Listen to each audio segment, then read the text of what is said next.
Workers lost their jobs due to a surge in cheap imports from China. 2009, Hershey shut down its York peppermint patties plant in Reading, moved to Mexico. 300 jobs, and on and on and on it goes. All right, so what do we have to do? What we have got to do, and you are listening to somebody who has voted and fought against every one of these disasters.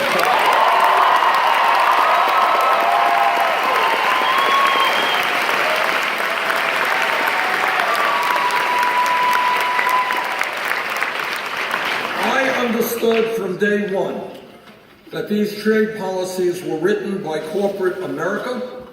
And what was their goal? It's not hard to understand that if you were a large, greedy corporation, do you want to pay a worker in Pennsylvania a living wage, provide health benefits, and protect environmental rules? Of course you don't.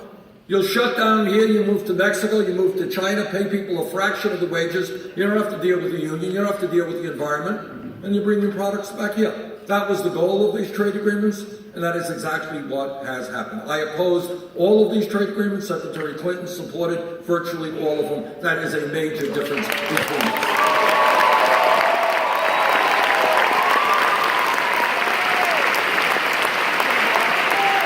But when we talk about creating jobs, not only raising the minimum wage to a living wage, not only radically changing our trade policies, it is also understanding that in our great country, we used to have the best infrastructure of any country on earth. We were number one. That means our roads, it means our bridges, our water systems, our wastewater plants, our rail, our levees, our dams, our schools, our housing stock. Right? That used to be the case. I was a mayor for 8 years, and I learned a very simple lesson. If you don't invest in your infrastructure, it does not get better all by itself. It gets worse. So we have now the opportunity with a crumbling infrastructure. My state, our bridges, massive disrepair. Flint, Michigan is not the only city in America with an inadequate, failing water system. We got that here in Pennsylvania.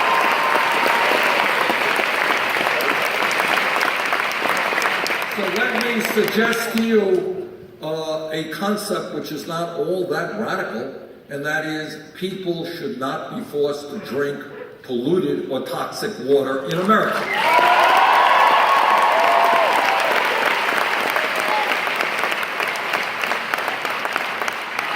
Which, by the way, is why I am opposed to fracking.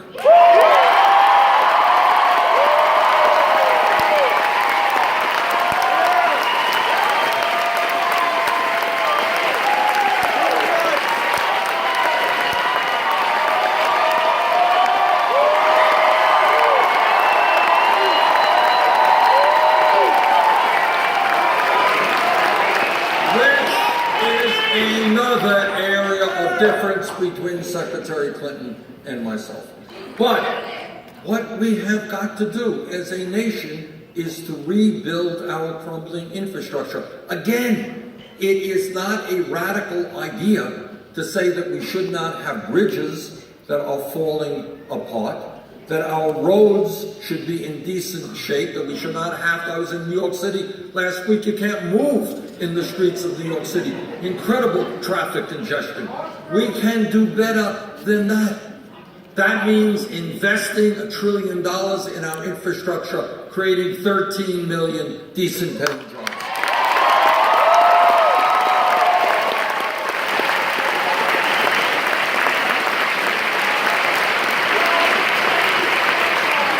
Now, a great nation is not judged by the number of millionaires and billionaires that it has, or by the number of nuclear weapons that it has, or the number of wars that it gets into. A great nation is judged morally by how it treats the weakest and most vulnerable amongst us.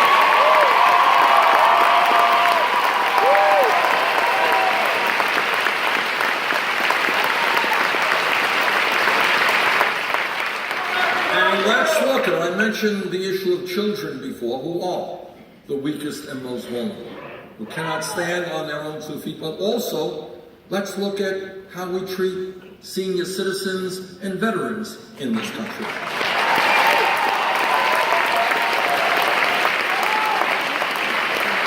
Now again, this is an issue that is not talked about very often.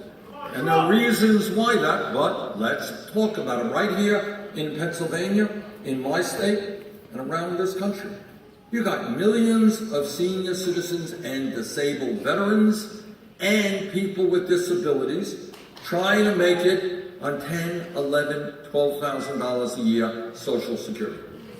Think about it for a second.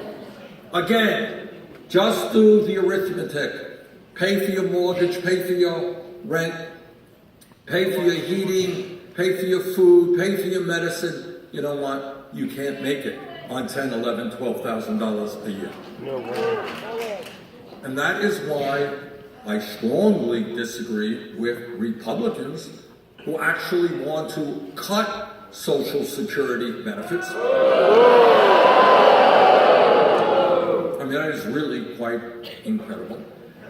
And I happen to believe that not only will we not cut Social Security benefits, we are going to expand Social Security.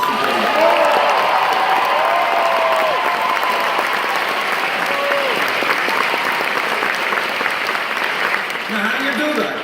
Very simply. Right now, we have a Social Security tax system in which somebody who makes $5 million a year contributes the same amount into the Social Security Trust Fund as somebody who makes $118,000.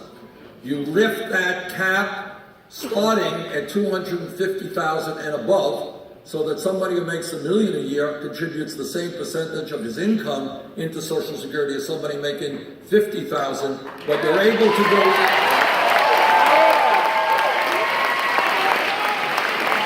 You are able to expand benefits by $1,300 a year for people making less than $16,000 and extend Social Security for 58 years.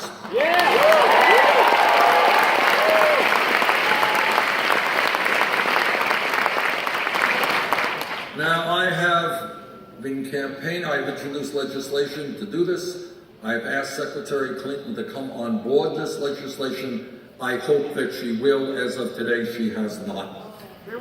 This campaign is listening to our brothers and sisters in the African American community. And what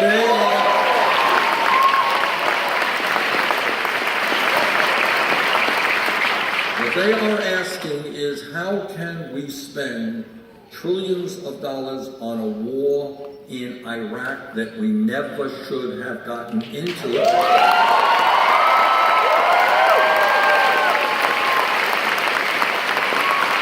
Now, there's another difference between the Secretary and myself. I voted against that war. She voted for that war. But we have trillions of dollars for wars that we should not have gotten into, but somehow rebuilding the inner cities of America, creating low and affordable housing, clean drinking water. Somehow we cannot afford to do that. I disagree.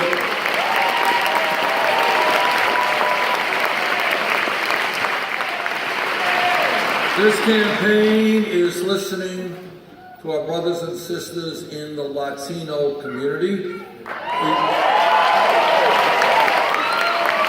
11 million people in this country are undocumented.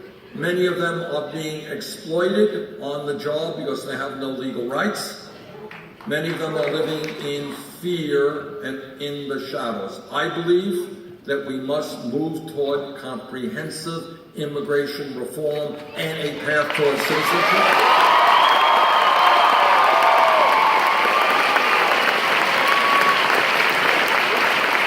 This campaign is listening to a people whose voices are almost never heard, and that is the Native American community.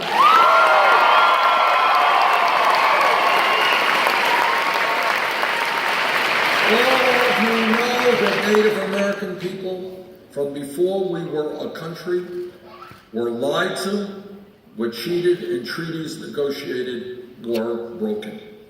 We owe the Native American people more than we can ever repay.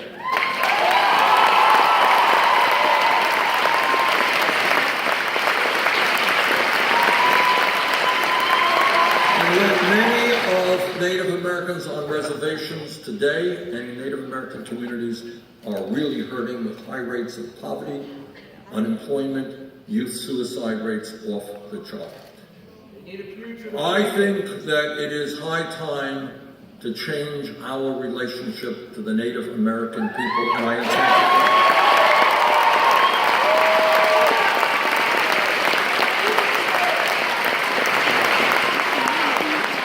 I am a member of the U.S. Senate Committee on the Environment, and in that capacity, I have talked to scientists in our country and all over the world, and I want all of you to know the debate is over. Climate change is real. It